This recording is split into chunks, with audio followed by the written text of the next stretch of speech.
Good morning, everyone, and happy Friday. Thank you for coming to the weekly live for relationship communications. Welcome to this week's weekly live. I'm thrilled that you are here with me. And for those of you joining us for the first time, I'm Lisa DeToffol, and I'm the founder of Relationship Communications. It's my online community where I work with established and aspiring entrepreneurs, and today I'm going to be your host for the Relationship Communications Weekly Live, which is my live stream show that airs every Friday morning at 10 a.m. Eastern Time.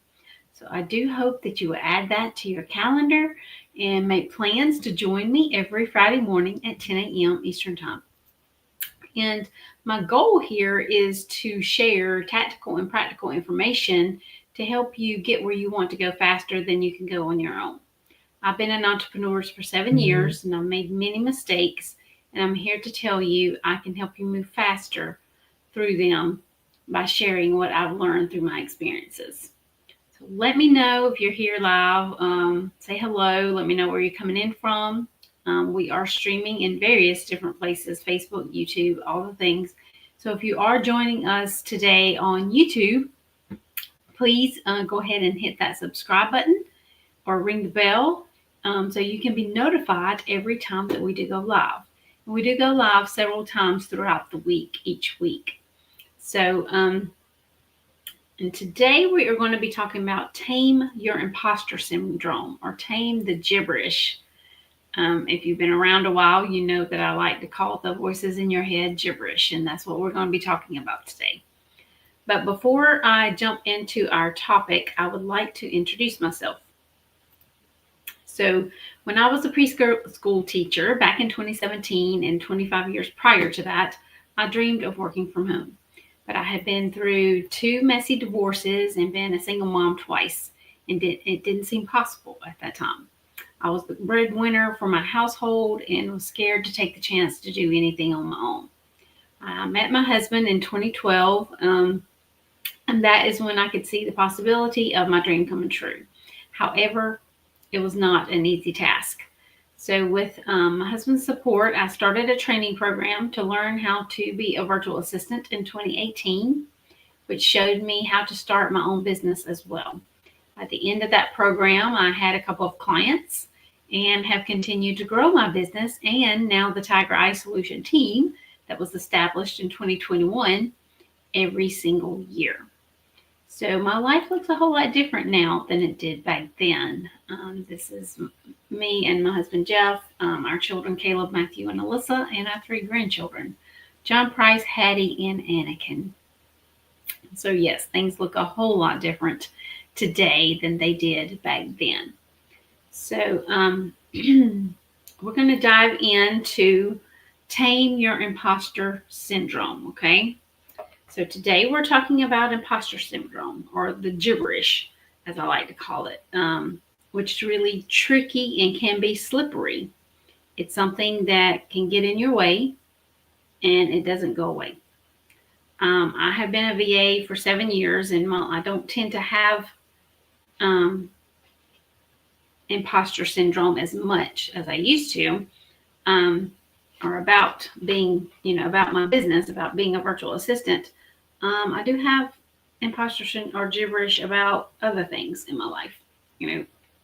Gibberish can come up anytime, whether it's in your professional life, while you're working, with your clients or customers, etc., or it can also come up in your personal life as well.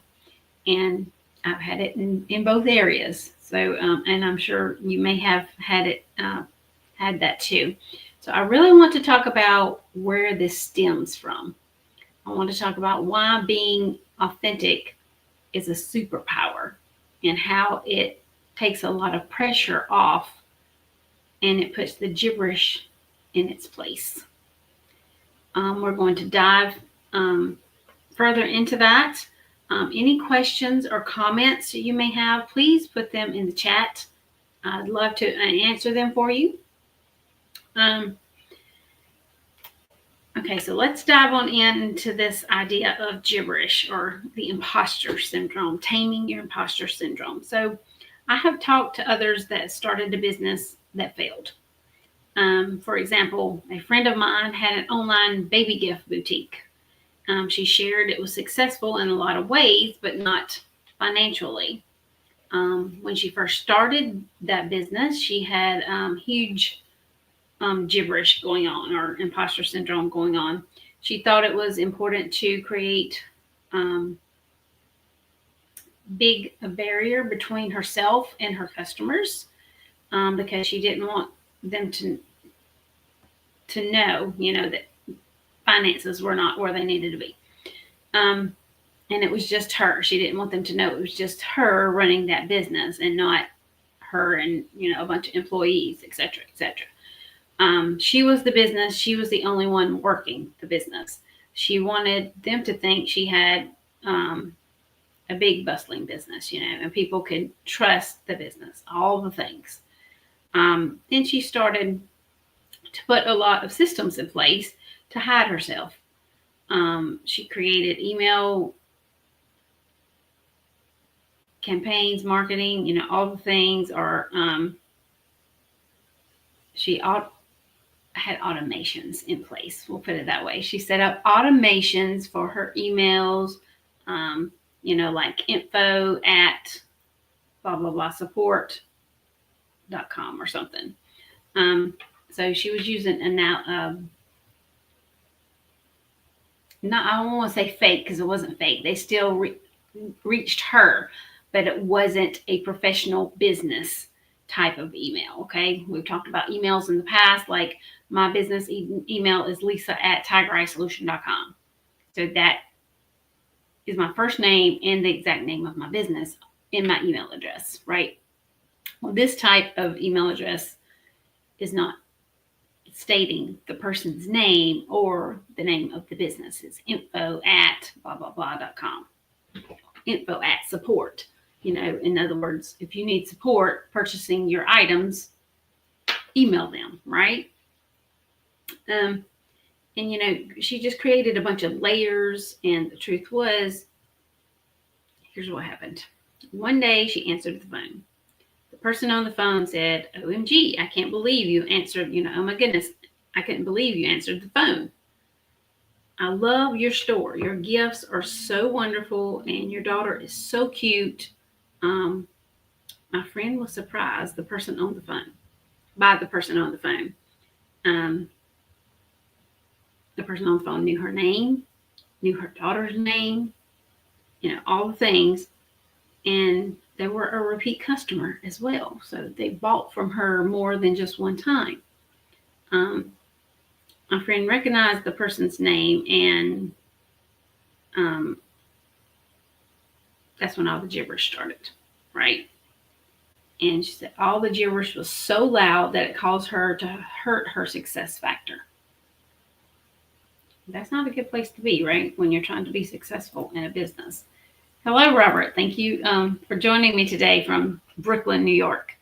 And so she started hurting with all the gibberish that was going on in her head. She started hurting her success in her business.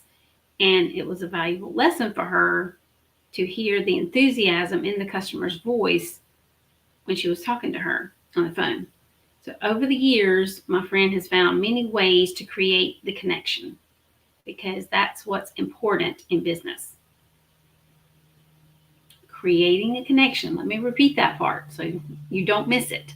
She created a connection. Okay. And that is important in business. We help people. Like me, I help people in their business. I have a virtual assistant business. So I help people, other people's business, right? I work business to business. I am a business, or I have a business, and I help them in their business. Now, your business may not be that way. If you have different types of services or products or whatever it is you have, yours may be a little bit different, and that's okay. But we gain clients by creating a connection. The gibberish quietens down because we can see that we are enough. We are okay. We can do this. And we do that through relationships. Let me say that again. We do that through relationships, right?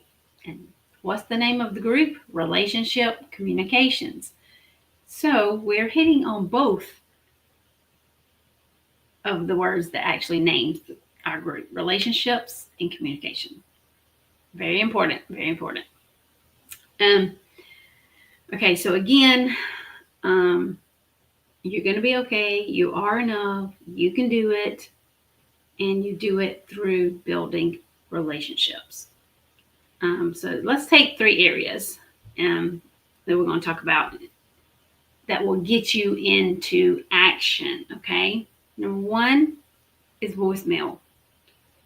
This is a place or an opportunity to create a connection. Instead of having the computer voice on your voicemail on your phone, you have reached 14256, 1234, whatever, the little computer lady that comes on, right? Don't let her do your voicemail. You need to create your voicemail yourself with your voice, okay? You can record a voicemail message that says, "Hello, this is Lisa DeToffol from Tiger Eye Solution. Please leave a message and I'll call you back as soon as possible."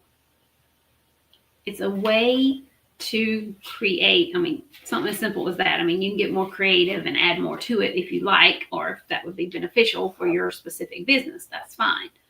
But you can do something as simple as that, right? Because you want to create a connection with that person, whomever it is that's trying to call you, right? And that's what you're trying to do, is create the connection to make sure they know that there's actually a human in this particular business, not just, all the automations and all the systems. And then the voicemail is a computerized voice too. You have to have connection somewhere, okay? So number 2 is email. A lot of you have had corporate experience. Your email should be your first name and your business, just like the example I gave, Lisa@tigereyeSolution.com. That is my business email, okay? Not LDToffol@TESservices.com or whatever. Nobody's going to know what that is.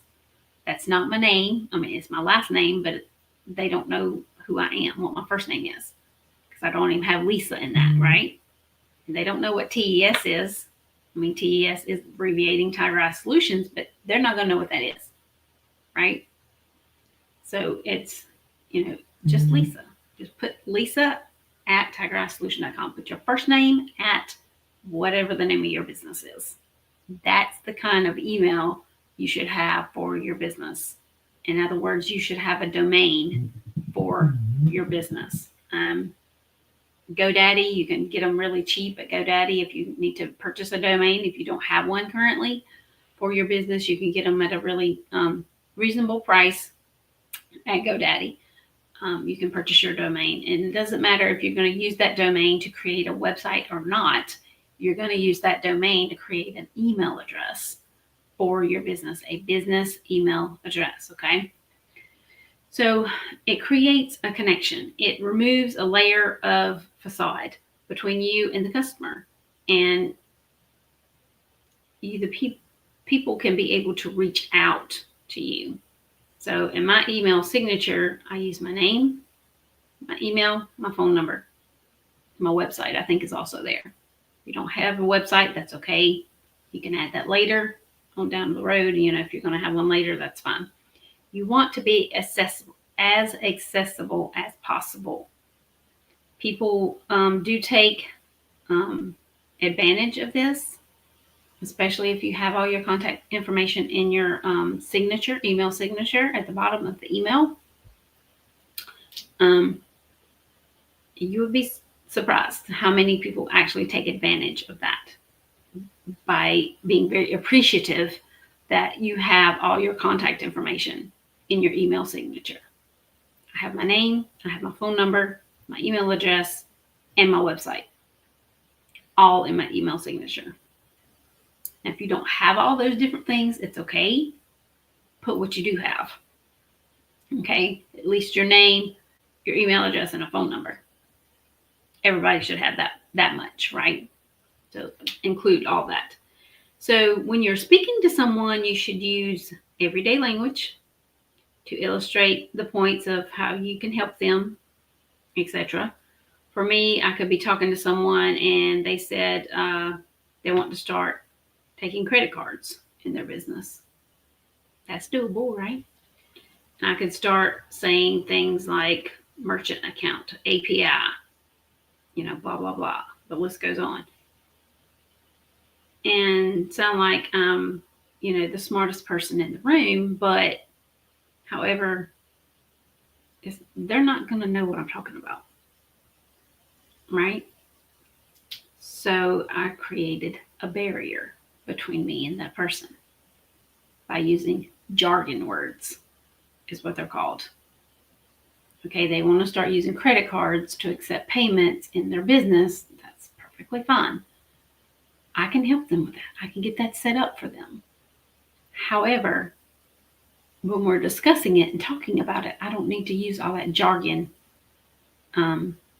information, jargon words and stuff when we're talking about it, because number one, they're not going to understand, and I'm going to lose them altogether, right? So, like I said, that creates a barrier between me and that person because they don't understand what I'm talking about, and they might not want to work with me. Like, I don't understand her. I can't work with her, just because I chose to use the jargon words instead of being a little bit more simpler with the words I choose to use, right? You want to keep it simple so that they definitely understand exactly what it is you're saying and what you're talking about. So they will understand, yes, you can help them with XYZ, whatever it is, right? Because they probably feel foolish, when they don't understand exactly what you're saying because they don't know what I'm talking about. So you want to say, in a case like this, absolutely, I can help you do that. Where do you want to allow your customers to pay you? On your website? What are you thinking? Kind of have more simple type of conversations to where they're going to understand what you're saying and give you more information that you may need to help them with whatever you're helping them with. Just ask them the questions and stop talking and let them tell you. Let them explain exactly what they're looking for and exactly what they want and how they want it. All the things, right? Because it's rarely whatever we think. So just ask the question, be authentic, use everyday language, don't start using a bunch of jargon words, and like you are explaining it to someone who doesn't have a clue. Because basically you are, right? Yes, you understand all that and you understand all those jargon words, but they're not going to. So just make sure you make it simple to where they're going to understand it, right? I have even found that sometimes I make the mistake when I'm talking to someone and they are pretty tech savvy, or I think they're pretty tech savvy, and I start talking with jargon words and I lost them. I lost them too. I mean, they come across to me, during the conversation as being tech savvy. And then when I start talking and using some of those jargon words, they don't have a clue what I'm saying. However, I think they should because they seem to be tech savvy and they really don't. So no matter who you're speaking to, use plain English. Make it simple to explain what you're talking about. And again, it will create the relationship. You'll realize that you don't have to hide because gibberish, will start hiding itself. And you don't have to listen to those voices in your head. It's about not being enough, or, gibberish tries to convince you that you're not enough and you start comparing yourselves to others, etc., etc. That's where gibberish comes in. But if you use these steps that I'm talking about today, and when you're authentic, it'll come from the heart. Heart of service, a heart of wanting to help that other person, with XYZ, whatever it is, you have to offer them. And you have genuine conversations with those people and make yourself available. That also is very attractive to them, and it's going to help build that know, like, and trust factor. And we all know people like to work with people they know, like, and trust, right? All right, number 3. What else can quiet the gibberish in your head? Action. Taking action is what quiets gibberish in your head. If you can take a small action, even a little small action, toward whatever it is you're working on, okay, say you're building your website. You don't have a website and you have started trying to build your website. Do one little small part of it at a time. One small action is going to get you towards your goal, right? To your whole website being completed. No, it's not going to get completed in a day.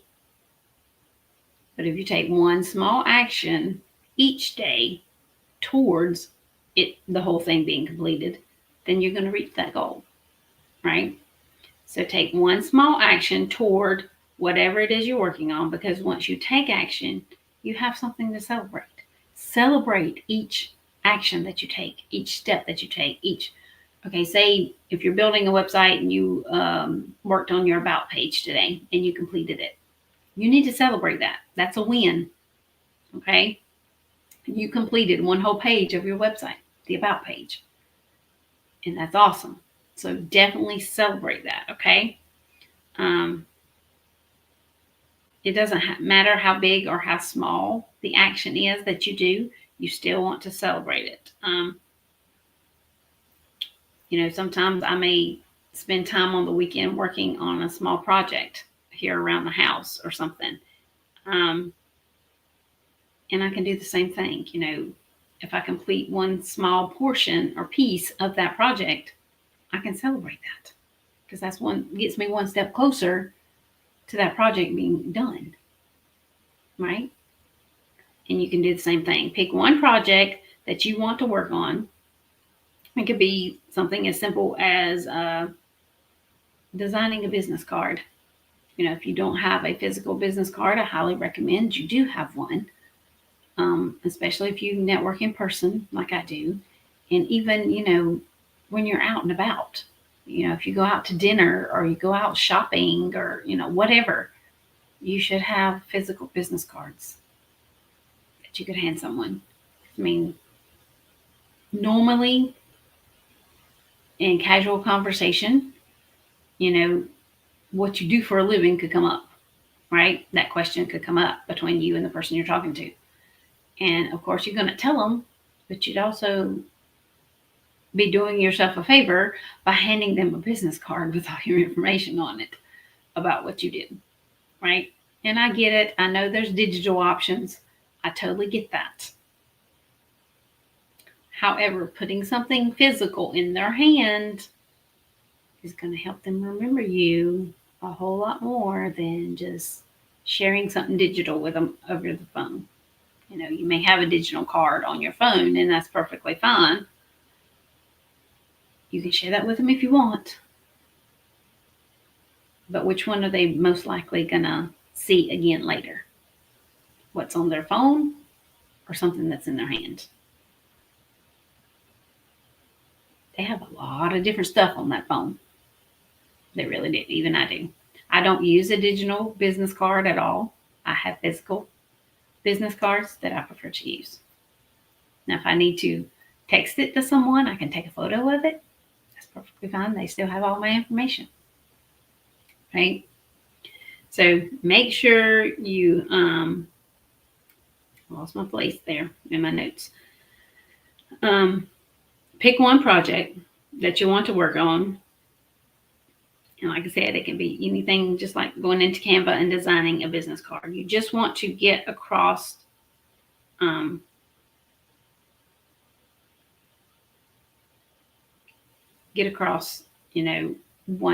little thing. Check one thing off your list, okay? If you're doing a business card, if you're doing your website, you make a list of everything that needs to go on that website. If you've completed that about page, you can check that off. It's done, right? So, and just do one step at a time of the project, right? And when you take action, you are proving to yourself that you can do something. I got this. I can do this. Now, when you are learning something new, it can be massively frustrating because you start and stop and start and stop and fix this and fix that, all the things. But at the same time, you're not wasting time. With that about page example, if you're building a website, you might make a few mistakes in the process of putting that about page together. That's okay. So yeah, you may have to stop and go back and fix whatever that mistake was. And it's okay. It might take you 2 to 3 days to get that about page done because there was a mistake made. But that's okay. You walk away, you come back the next day, you fix the mistake and keep moving forward. See, you got this. You can do it, right? So that's what it looks like when you learn something new. So you should relax, try to enjoy learning something new, taking action to get, something completed, whatever it is that you're trying to do, right? And like I said, the action that you take is helping to get rid of that gibberish that's in your head. In other words, you are taming your imposter syndrome. Because gibberish is imposter syndrome, and you definitely want to tame it. And by taking even the smallest step of action, you're helping to tame that gibberish in your head, okay? If you have any questions about anything I shared today, please reach out, put it in the chat, send me a private message, schedule a time to talk, whatever you need to do is perfectly fine. I want to invite you. We're in a new month, guys. It's already August. Oh my goodness. Yes, it is August.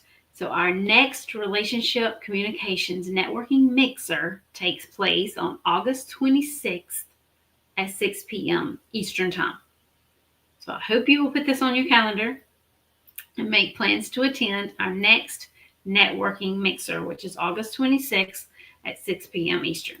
Also want to invite you to the 3-day event from nothing to networking.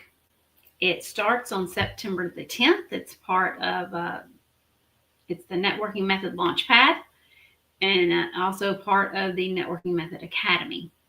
So I hope you also put this on your calendar. You do need to sign up for both the Networking Mixer and the Launchpad. I will post these in the Facebook group today, Relationship Communications Facebook group. If you're not a part of that group, please head on over to Facebook. It's free to join. It's a free community to be a part of. It's a networking community. It's where we build relationships and we communicate with each other, just like what I was talking about today. So if that is something you're wanting to implement into your business, this may be a good place to start. So head over to Facebook, join the group Relationship Communications. We'd love to have you. And go ahead and put on your calendar August 26th for the Networking Mixer at 6 p.m. Eastern Time. And then the Networking Method Launchpad starts on September the 10th at 2 p.m. Eastern Time. Will be day one, part one of the Networking Method Launchpad. I do hope to see you at both of these events. I hope everyone has a great weekend, and I will see you again soon.